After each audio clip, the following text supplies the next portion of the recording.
Issus de tout horizon et de toute tradition, ces hommes et ces femmes en quête de sagesse ou tout simplement inspirés partagent avec nous leur parcours de vie et nous donnent des pistes pour grandir en humanité.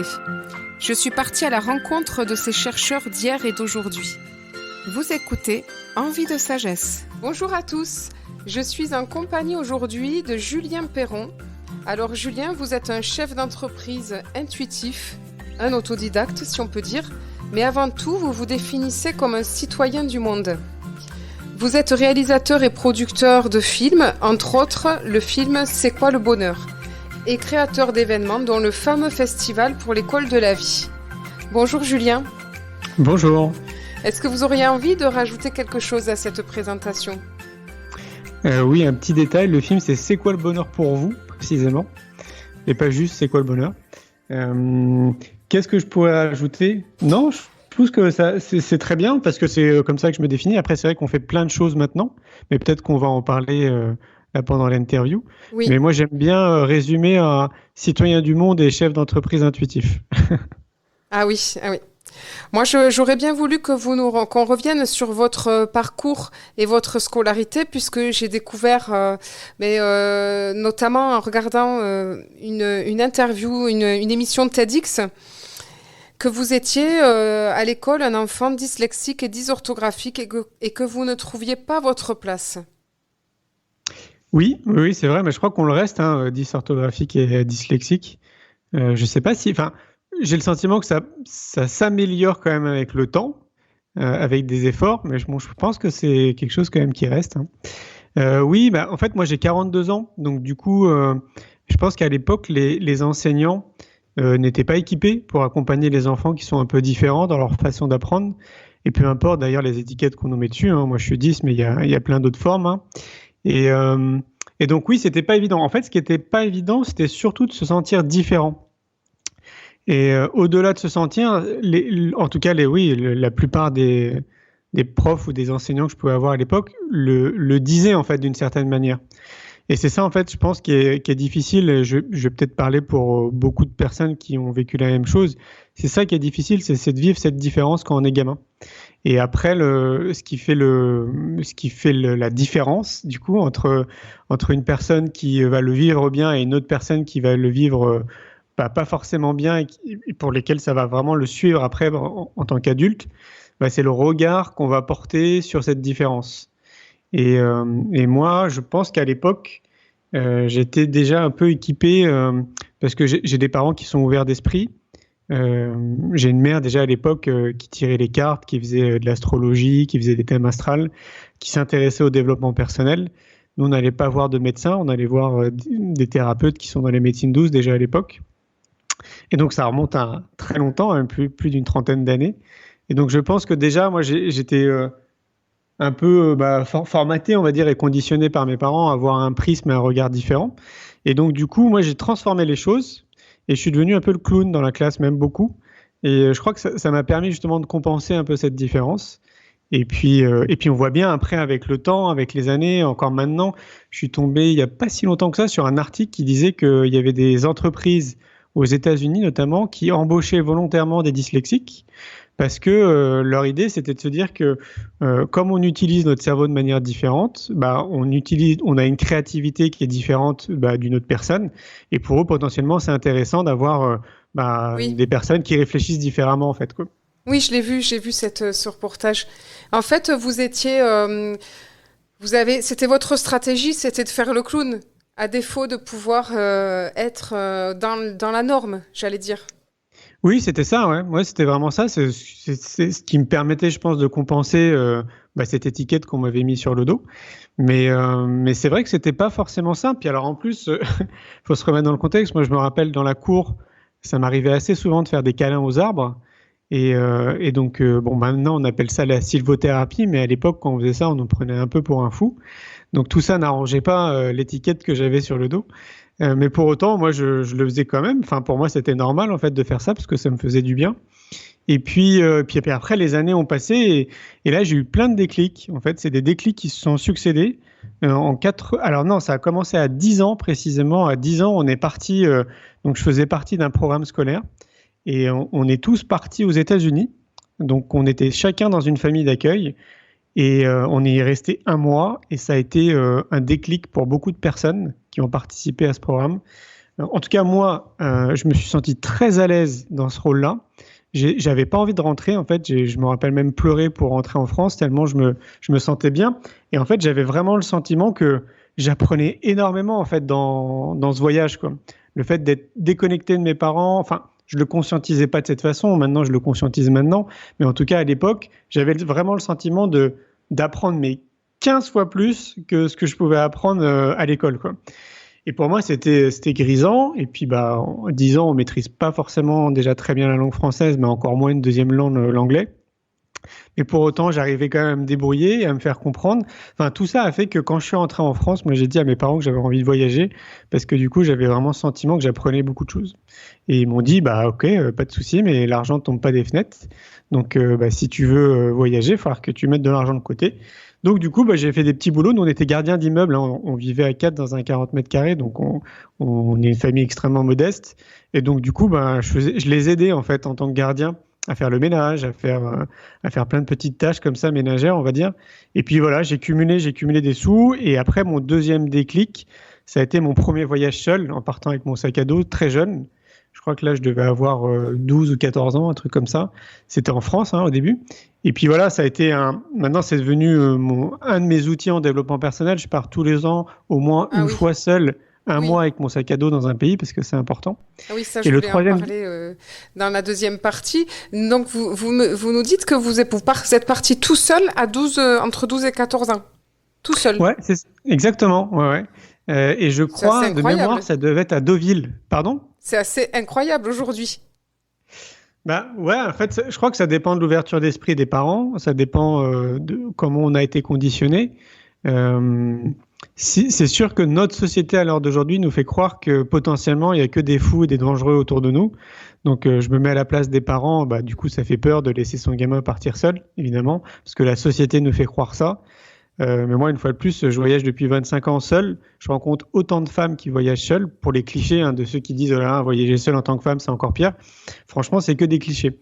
Donc, c'est sûr que si on s'attarde au mainstream et vraiment ce qui se dégage en fait dans notre inconscient collectif, c'est clair qu'un parent ne laisse pas son gamin partir seul. Mais la réalité, c'est c'est 90% de gens bien, quoi, et encore peut-être même beaucoup plus. Il faut arrêter de regarder des séries, des films qui nous font croire un peu que la société est pas forcément bonne et saine, quoi. Alors oui, il y a cette partie, c'est une réalité, mais à mon sens, en tout cas, c'est que mon prisme. Moi, de toutes les milliers de personnes que j'ai pu rencontrer depuis que je suis gamin, force est de constater qu'on est entouré de gens bienveillants. C'est juste que on n'a pas ce déclic d'aller vers les gens, on n'a pas ce déclic de toquer à une porte pour demander, je sais pas, à boire ou à manger ou dormir, etc. Ça rentre pas dans notre prise, c'est pas dans notre réalité parce qu'on nous a pas appris tout ça. Mais en fait, si on prend le temps, on s'aperçoit que les gens sont vraiment tous adorables, quoi, globalement, quoi. Et donc, en fait, vous avez fait ces voyages, vous expliquez vers 12-14 ans, et après, vous êtes arrivé jusqu'au bac. Est-ce que vous l'avez eu finalement ? Non, je fais partie de ces adultes qui n'ont pas de diplôme, parce que je suis loin d'être seul. Donc j'ai essayé 2 fois d'avoir un bac. Après, j'ai essayé de passer aussi un BTS en action commerciale à l'époque, parce que j'avais pas de bac et c'était la seule possibilité de reprendre des études. J'avais fait une pause pendant 1 an et demi où j'avais fait plein de petits boulots pour découvrir le monde professionnel. Et donc là, je reprends un BTS et ça fonctionne pas. Donc j'ai même pas le BEPC non plus. Donc j'ai vraiment mes 0 diplôme. Et une fois de plus, je suis pas le seul. Et assez curieusement d'ailleurs, si on s'y attarde un petit peu, qu'on analyse, on se rend compte que beaucoup d'adultes qui n'ont pas de diplôme à l'heure d'aujourd'hui sont beaucoup, pour la plupart, des chefs d'entreprise où ils ont une, on va dire, ils sont peut-être plus alignés avec leurs valeurs, avec ce qu'ils sont, et ils sont peut-être un peu plus épanouis. C'est-à-dire on a probablement plus travaillé notre quotient émotionnel plutôt que le quotient intellectuel. Et il y a des études qui ont été... Oui, peut-être aussi l'indépendance. Aussi, ouais. Mais il y a une étude qui a été menée qui est hyper intéressante sur le QI et QE, donc le quotient émotionnel et le quotient intellectuel. Et pour faire très court, en fait, ils ont suivi des enfants donc très tôt, je crois que c'est à partir de CM1, CM2, jusque dans leur vie d'adulte où ils travaillent en fait, ils ont un job. Et en fait, on s'est aperçu que pour ceux qui avaient des quotients émotionnels un peu plus élevés, on va dire, que la moyenne, qui le développaient beaucoup plus, arrivés dans leur vie d'adulte, ils étaient plus heureux quelque part en fait. Pour synthétiser, ils étaient vraiment plus en accord avec ce qu'ils sont, avec leurs valeurs. Soit ils avaient créé leur propre activité, soit ils étaient dans une entreprise qui donne du sens. Et donc du coup, ils réussissaient à allier le sens et le bien-être et personnel, quoi, on va dire. Alors que ceux qui avaient un quotient intellectuel plus élevé que la moyenne suivaient un peu les rangs. Et donc, du coup, se retrouver dans des jobs avec des fonctions assez importantes de ce que dégage notre société, mais pour autant, ils n'étaient pas forcément épanouis dans leur vie, quoi. Et donc, ça pointait du doigt qu'il était important, justement, de développer davantage le quotient émotionnel que ce qu'on fait là, à l'heure d'aujourd'hui. Parce que, effectivement, on n'est pas dans cette dynamique, qu'on soit parent, qu'on soit un accompagnant, un professionnel dans le monde de l'éducation. Dans les cursus, dans les formations, on ne nous apprend pas le savoir-être. De transférer ce savoir-être. Et c'est clair que, moi, ça fait 7 ans que je mets de l'énergie là-dedans, et pour moi, il faudrait vraiment l'inclure de manière beaucoup plus rapide, parce que ça s'intègre de plus en plus, mais c'est encore extrêmement lent. En tout cas, en France, c'est très, très lent, quoi. Oui, ça c'est sûr. Et ensuite, vous disiez dans votre conférence que vous avez aussi vécu un passage difficile où vous avez même été carrément SDF. Vous avez vécu 6 mois avec votre maman dans la rue. Enfin, dans la rue, sans domicile fixe. Alors précisément, ma mère, elle a été chez mon frère. Et donc, en fait, à l'époque, ce qu'il faut comprendre, c'est que moi, j'avais la possibilité. Je pouvais aller... en tout cas, mon frère m'avait proposé d'aller aussi dormir chez lui. Mon père aussi m'avait proposé. Et en fait, moi, à l'époque, j'ai décidé d'accueillir cette expérience et de la vivre pleinement. Donc, pour moi, c'était une expérience. Donc, du coup, ça a été très enrichissant d'une certaine manière. Je dis pas que ça a été tout rose, loin de là, mais en tout cas, ça a été. C'est encore le regard qu'on porte sur les événements. D'ailleurs, on pourrait en parler même sur les événements qu'on vit depuis 1 an. C'est peu importe l'événement qu'on va traverser, ce qui va déterminer un individu, c'est le regard qu'il porte sur cet événement. Oui. Et donc, comme moi, j'étais déjà dans une phase, on va dire, de développement personnel très très jeune, j'avais pris l'habitude de voir le côté positif dans une situation. En tout cas, d'aller le chercher, quoi. Et vous savez, le cerveau, c'est un peu comme un muscle. C'est comme si on faisait de la musculation. Donc, plus on s'exerce à voir les choses de manière positive, ça ne veut pas dire qu'on est dans le monde des bisounours, je précise, parce que ça pourrait donner penser à ça, mais en fait, pas du tout. Quand on s'exerce à ça, on voit finalement que dans chaque situation, même tragique, il y a quelque chose de positif à en tirer. Et donc, moi, je me disais à cette époque que quoi qu'il arrive, je savais que j'allais trouver une solution. Pour moi, c'était un déterminant. C'était quasiment sûr, en fait, dans ma tête. Peu importe le temps que ça allait mettre, de toute façon, il y aurait une issue positive, quoi, en gros.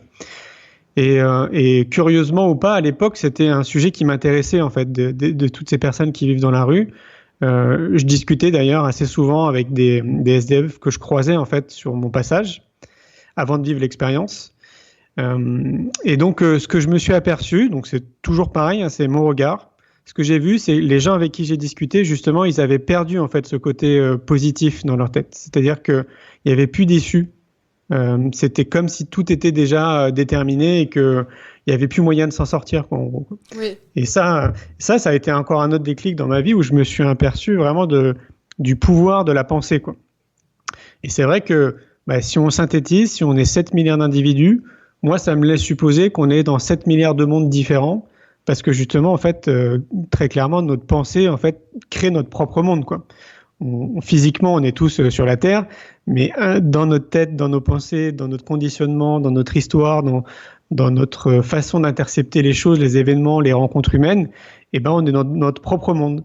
Et c'est ça, en fait, qui fait vraiment la différence avec beaucoup de personnes quand on voit des grandes réussites, par exemple, ce qu'on peut estimer d'une grande réussite d'un individu qui a eu une grande réussite, on s'aperçoit quand même systématiquement que ces gens-là ont cultivé justement cet état d'esprit, en fait, cette pensée positive. Et pour la développer davantage, ils ont mis en place une espèce de routine dans leur vie où ils se sont fait passer en priorité avant de leur femme, avant leurs enfants, avant leur entreprise. Et c'est ça, en fait, une des clés. Et moi, j'essaie d'en parler de plus en plus depuis une dizaine d'années. C'est qu'il faut vraiment que les gens conscientisent qu'on a une responsabilité citoyenne de prendre soin de nous. C'est-à-dire que la plupart des religions, des dogmes de notre société nous font croire que c'est égoïste de prendre soin de nous avant de s'occuper des autres, alors que la réalité, c'est vraiment tout l'inverse. Et c'est hyper pragmatique comme prise. Voilà. Donc voilà. Prendre soin de soi pour pouvoir ensuite prendre soin des autres. Et oui, j'entends très bien. C'est la base. Et c'est pour ça que pour moi, c'est un point en plus qu'on devrait intégrer dans notre système.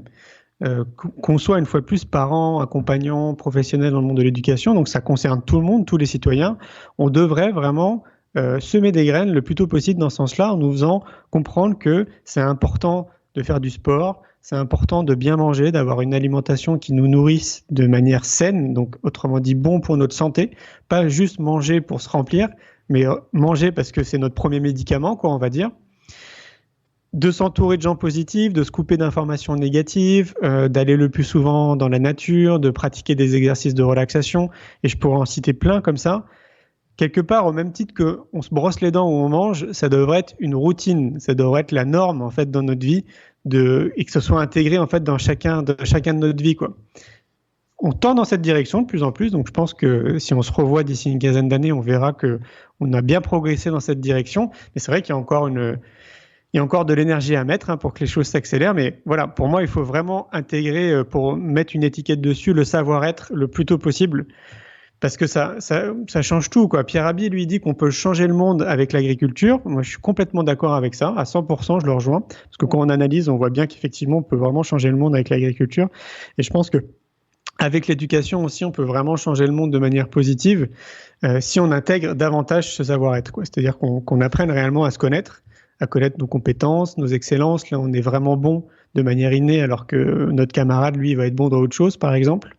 Enfin, toutes ces subtilités qui font qu'on est un être humain et qu'on a besoin de se connaître quand même. Oui. Et c'est vrai que globalement, notre société, peu importe le pays dans lequel on se trouve, ne va pas dans cette direction. On ne nous apprend pas à se connaître. On fait rentrer des savoirs, des connaissances. On développe beaucoup en fait notre cerveau, mais pas le savoir-être, ou en tout cas très peu, quoi. Oui, c'est sûr. Et en même temps, vous parliez de changer le monde. Est-ce qu'on ne pourrait pas dire aussi par rapport au fait que vous disiez il faut prendre d'abord soin de soi, qu'on ne peut se changer d'abord que soi pour pouvoir espérer changer le monde autour de soi. Finalement, qu'on ne va pas changer que son regard sur le monde? Gandhi, pour moi, il le résume très bien. C'est d'ailleurs une citation qui est encadrée dans mon bureau. C'est « Sois le changement que tu veux voir dans le monde ». Et pour moi, quand on analyse, et il ne suffit pas d'avoir Bac plus 5 pour le comprendre, c'est en fait, tout part de là, effectivement. C'est-à-dire que si on attend que les choses changent de manière extérieure, donc si on attend, je sais pas, que les politiques en fait améliorent notre vie, par exemple, on va pouvoir attendre comme ça pendant des années et des années. Si on veut plus d'amour autour de nous, commençons à incarner l'amour, commençons-nous à dégager de l'amour et à inspirer de l'amour autour de nous. Et on peut l'appliquer dans tout, en fait, ça. Et la clé du changement, elle est là, en fait. C'est que plutôt que d'attendre à chaque fois une ressource extérieure, incarnons le changement. Moi, je dis très souvent, on est mieux servi que personne, et je crois que c'est vraiment une réalité. Et ça rejoint la citation de Gandhi. Donc, du coup, voilà, il faut vraiment que chaque citoyen conscientise que nous, on a un vrai rôle en tant que citoyen, du devenir de notre planète et de ce qu'on attend en fait, de ce qu'on a envie de ce monde-là, quoi. Il n'y a pas que nous, évidemment, parce nous, on a notre poids en fait dans la balance, mais il y a aussi le poids des politiques, le poids des industriels, le poids des médias, le poids de l'éducation, etc., de la santé, de l'agroalimentaire. Il faut vraiment que chacun se responsabilise par rapport à ça. Et si nous, déjà, en tant que citoyens, on fait le job, parce qu'on est quand même beaucoup, je pense que ça fera avancer les choses de manière assez rapide, quoi. Nous allons faire une première pause musicale et on se retrouvera tout de suite après.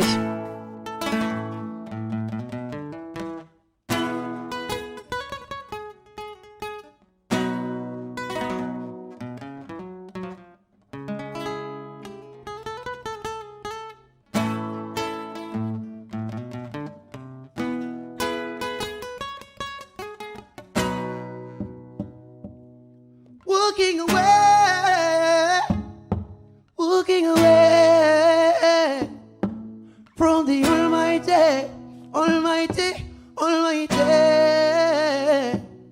Walking away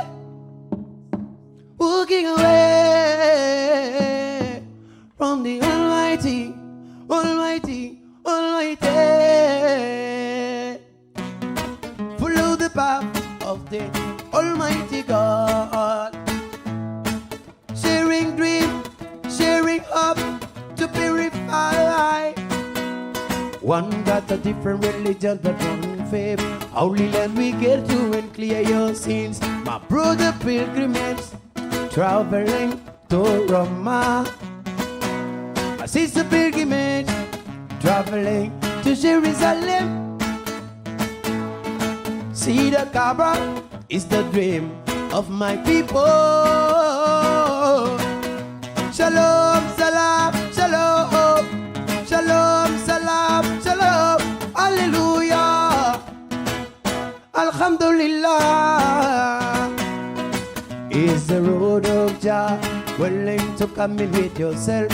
Find you where you put your mind. Is the road of Jah. Many ways find the one to love the only one God. Is the road of Jah willing to come in with yourself? Find you where you put your mind. Is the road of Jah. Many ways find the one to love the only one God. And we are hailing from same creator. No matter the height, the way or color, keep your eyes on, right on. We are speeding in love and affection. Abraham crossed the fire, did not burn. This a one that place the fire. Shape my goal, plant a seed, reach deep to the ground. Whoa, ready we are spreading and spread the love for the people. Oh, good over evil. We are believers, yeah, yeah. Shalom, salam, shalom. Shalom, salam, shalom. Hallelujah. Alhamdulillah. Is the road of Jah willing to come in with yourself? Find you where you put your mind. Is the road of Jah. Many ways find the one to love the only one God. Is the road of Jah willing to come in with yourself? Find you where you put your mind. Is the road of Jah. Many ways find the one to love the only one God. And we say evilness we can pretty much down. Dirty business in a whole playground. Many who take for false and clown. Remember where the father light come from. Remember where the mother light come from. When I'm looking for the good, Tuba is a good. When I'm looking for the rude, Bamba is a rude. When I'm looking for the simple, Mamba is so simple. Now looking for the humble, Mamula is a humble. Well, well, well, well. Is the road of Jah willing to come in with yourself? Find you where you put your mind. Is the road of Jah. Many ways I know want to love the only one God. Shalom, salam, shalom. Shalom, salam, shalom. Hallelujah. Alhamdulillah. Shalom, salam, shalom. Shalom, salam, shalom. Hallelujah. Alhamdulillah. On va chanter une dernière fois. Est-ce que vous êtes chaud? Yeah. So easy. Shalom. Shalom. Hallelujah. Alhamdulillah. Shalom. Shalom. Hallelujah. Alhamdulillah. Shalom. Shalom. Hallelujah. Alhamdulillah. Shalom. Shalom. Hallelujah. Alhamdulillah. We recognize Moses. We recognize Jesus. And we recognize Muhammad Rasulullah. You have a holy Bible. You have a holy Torah. You have a holy Quran. The three religions. Never forget no way. how they crucified Jesus Christ. Never forget no way, Moïse down in Egypt. Muhammad got the message of the God on the top of the mountain, cooling Iraq. And the first was Iqra, mean to learn. Shalom, shalom, hallelujah, alhamdulillah. Shalom, shalom, hallelujah, alhamdulillah. Shalom, shalom, hallelujah, alhamdulillah. Shalom, shalom, hallelujah, alhamdulillah. Shalom, shalom, hallelujah, alhamdulillah. Merci beaucoup. Vous écoutez Envie de sagesse. Vous êtes toujours dans l'émission Envie de sagesse. Je suis en compagnie de Julien Perron. Alors Julien nous a partagé son parcours difficile sur les bancs de l'école. Et puis ensuite, on va dire son petit séjour même dans la rue, ses voyages. Et puis ensuite, arrivé jeune adulte, vous vous êtes lancé dans la création d'entreprises. Alors, quand on voit votre parcours, on se demande, mais d'où vous vient cette force et cette capacité à toujours rebondir ?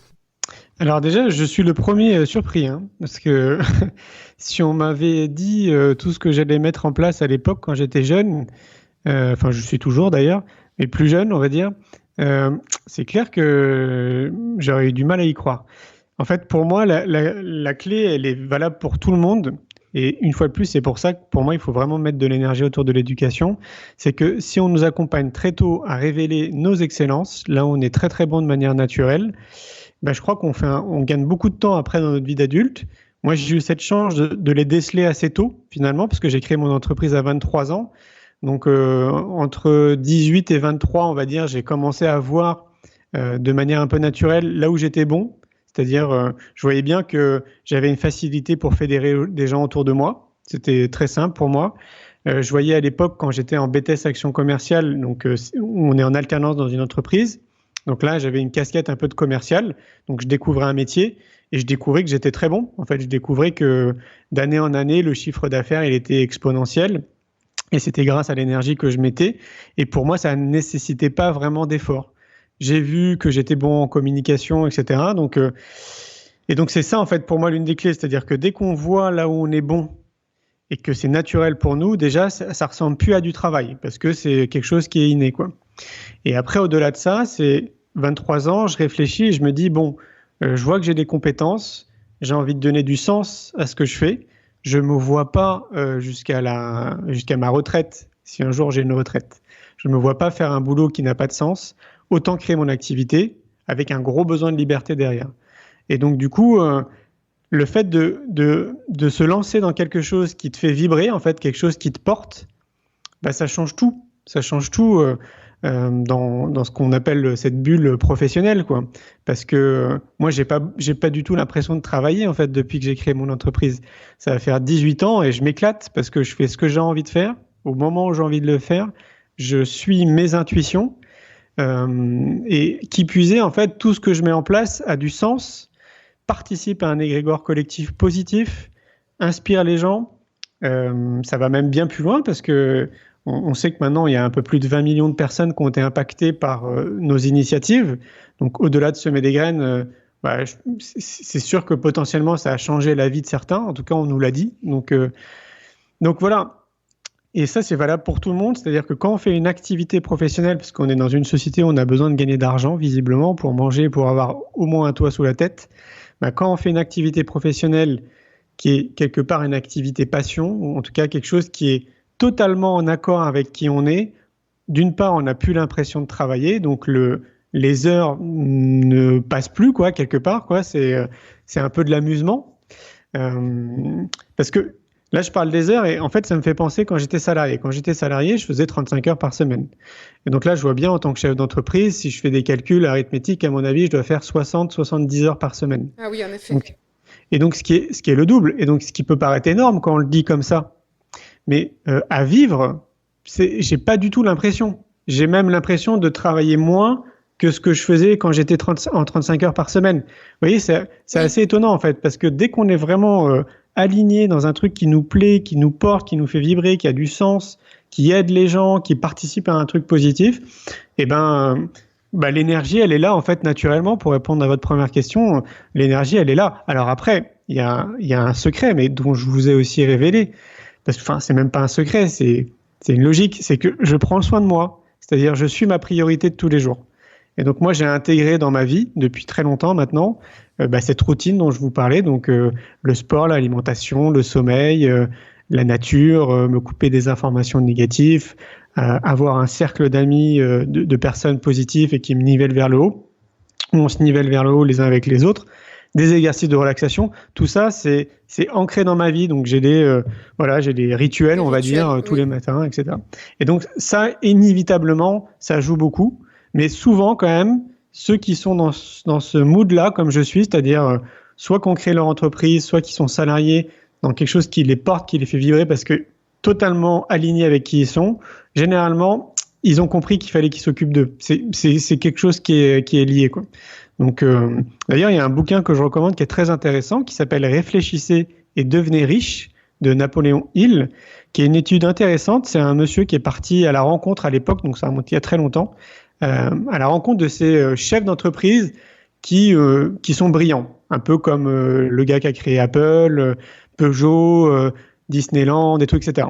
Et donc, en fait, il s'est aperçu, sans que ces gens se connaissent, que parmi plein de choses, donc déjà, il y avait beaucoup de similitudes dans leur façon de voir, dans leur approche de la vie, dans la conception du monde, quoi, on va dire. Mais au-delà de ça, ils avaient tous mis en place ce que je viens de vous dire, c'est-à-dire une routine où ils se faisaient passer en priorité avant tout le monde. Parce que on est 10 fois plus connecté avec notre créativité, on est 10 fois mieux, j'ai envie de dire, que la norme, bien dans notre peau, bien dans notre tête, et donc pour affronter des événements qui parfois sont peut-être pas marrants, on les affronte beaucoup mieux, je pense, que la moyenne. Parce que voilà, on n'est pas dans un monde du bisounours.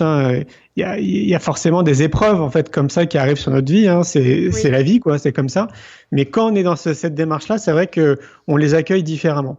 Donc ouais, en fait, cette énergie, c'est un peu comme un cercle vertueux au final, quoi.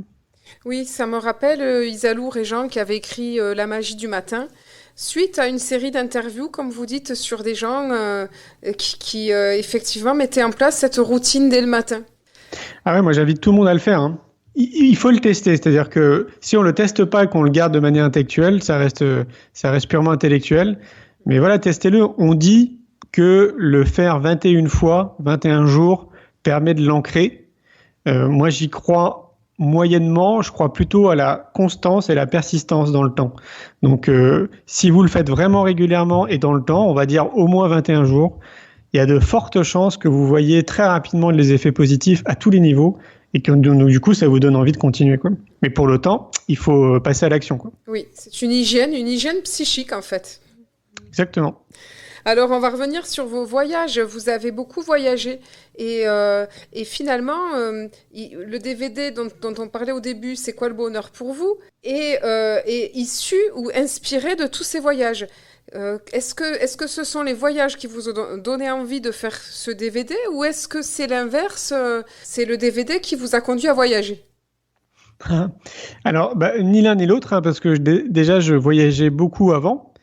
Comme je vous le disais, moi je pars au minimum 1 mois par an seul avec mon sac à dos. Donc généralement, je réserve juste l'hôtel dans une destination que je connais pas et puis après, je me laisse porter par le fruit des rencontres et de la vie, quoi, en gros.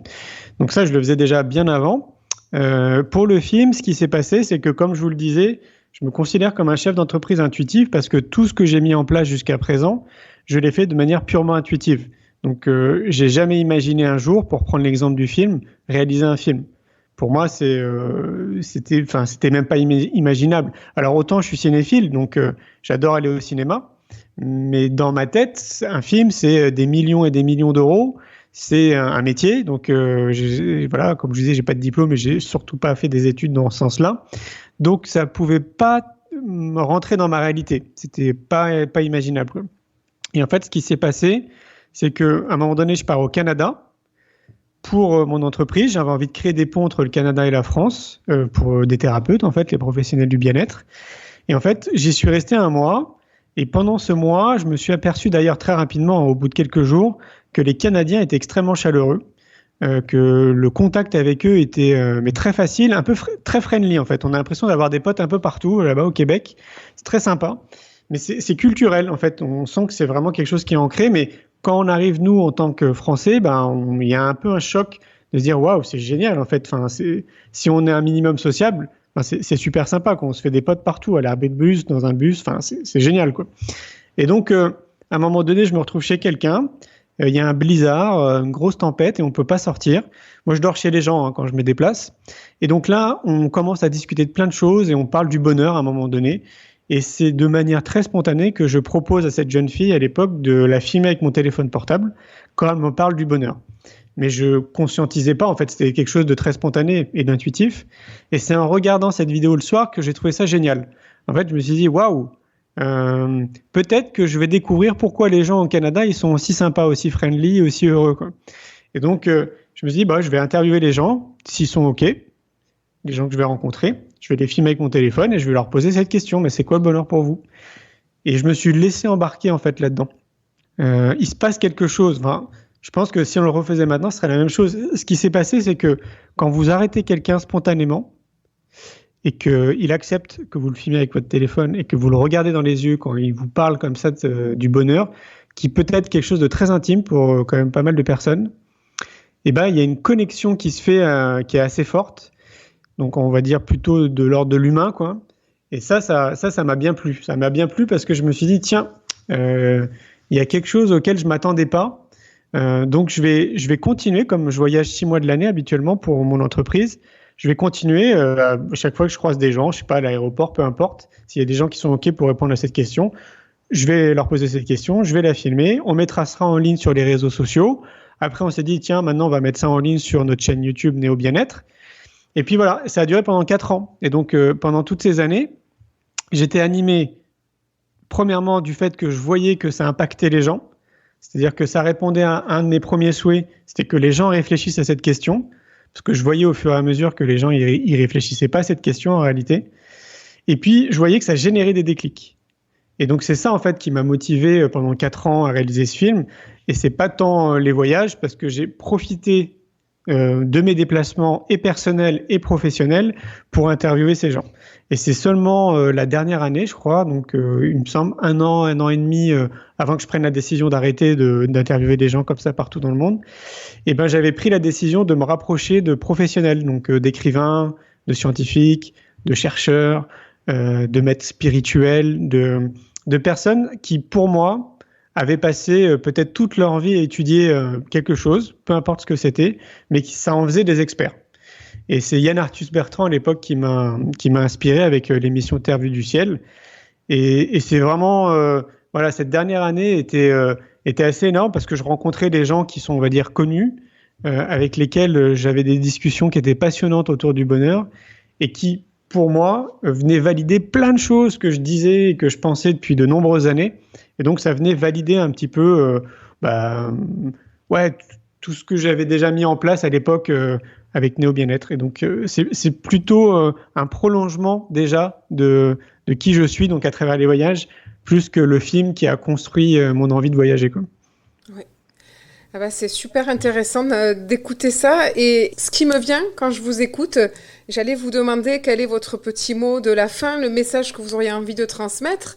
Mais je vais vous demander, pour conclure, de répondre à cette question que vous avez posée à tout le monde. Pour vous, Julien Perron, c'est quoi le bonheur? Alors, ça me fait rigoler parce que quand je faisais ces interviews, Au bout d'un certain temps, ça commençait à se savoir. Et puis on me disait très souvent, mais en fait, Julien, tu vas devenir l'expert en bonheur. Et donc du coup, c'est quoi en fait le bonheur pour toi? Et donc je disais à chaque fois, il faudra attendre de voir le film parce que je donnerai, promis, ma définition dans le film à la fin du film. Et donc, sans spoiler le film, parce que du coup, j'invite les gens à regarder le film. Il est en accès gratuit maintenant sur YouTube, donc c'est pas compliqué. On tape "C'est quoi le bonheur pour vous" sur YouTube. D'accord. Alors, sans le spoiler, parce que ma définition dure 2-3 minutes, je crois, à la fin. Quand j'ai créé mon entreprise à 23 ans, j'étais dans une chambre de bonne de 10 mètres carrés, au 6e étage, sans ascenseur. J'avais pas d'argent.